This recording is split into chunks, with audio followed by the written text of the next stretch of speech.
അമ്മച്ചി യാത്രയെ കുറിച്ച് എന്നാ പറയണേ? എല്ലാ കൊല്ലം പോവാറുണ്ടോ? കഴിഞ്ഞ വർഷം പോയി. ക്ഷീണം വല്ലതും ഉണ്ടാകാറുണ്ടോ? ഉണ്ടാകാറില്ല. ചെറിയ ക്ഷീണം ഉണ്ടോ നമുക്ക്? ഈശോയുടെ കുരിശിന്റെ പുറകെയാണ് നിങ്ങൾ പോകുന്നത്. അപ്പൊ ക്ഷീണം ഉണ്ടാവില്ല. അപ്പൊ ക്ഷീണം മാറ്റുന്നവരാ? കണ്ടിന്യൂസ് ആയി നടക്കും, ഒരു കുഴപ്പമില്ല. സഹനത്തോട് ചേർത്ത് ഞങ്ങളുടെ സഹനങ്ങളും ചേർത്ത് ഞങ്ങളിപ്പോ 9 വർഷമായി പോകുന്നവരാണ്.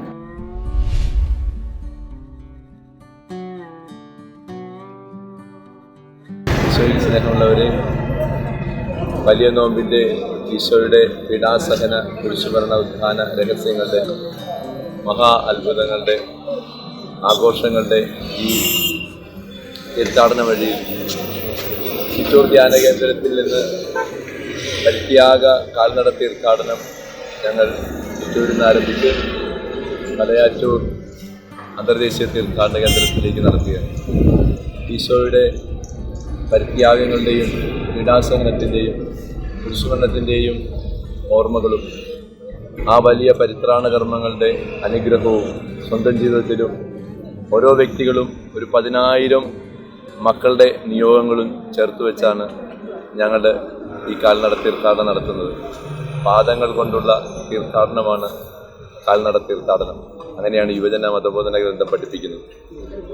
ഓരോ കാൽപാദവും എടുത്തു വയ്ക്കുമ്പോൾ അനേകം മക്കൾക്ക് വേണ്ടി പ്രാർത്ഥിച്ചുകൊണ്ട് ഞങ്ങളുടെ ഈ തീർത്ഥാടനം മുന്നോട്ട് പോകുന്നു.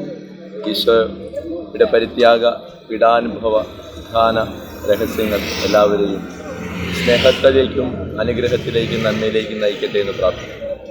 ഈ നോമ്പുകാലം സത്യത്തിലൊരു നോവിൻ്റെ കാലമാണ്. ഈശോയുടെ നോവിൻ്റെ കാലം അല്ല. നമ്മളും സ്നേഹപൂർവ്വം നോവിൻ്റെ ഈശോയുടെ നോവോട് ചേർത്ത് ഒരു സ്നേഹത്തിൻ്റെ കാലമാക്കി മാറ്റേണ്ട കാലം. ഇതൊരു നേരിൻ്റെ കാലമാണ്. ഇത് സത്യത്തിൻ്റെ കാലമാണ്. ഇത് ഈശോയോട് ചേർന്ന് നടക്കലിൻ്റെ കാലമാണ്. നോമ്പുകാലത്തിലൂടെ നമ്മളെടുക്കുന്ന പരിത്യാഗങ്ങളും നന്മകളും നമ്മുടെ ജീവിതത്തിൻ്റെ നേർക്കാഴ്ചകളായി മാറുന്ന ഒരു കാലഘട്ടമാണ്. ഈശോയുടെ പീഡാസഹന കുരിശുമരണ ഉത്ഥാന മഹാരഹസ്യങ്ങൾ ഇതാണ് എന്നെയും നമ്മളെ ഓരോരുത്തരെയും ഓർമ്മപ്പെടുത്തുന്നതും ശക്തിപ്പെടുത്തുന്നതും.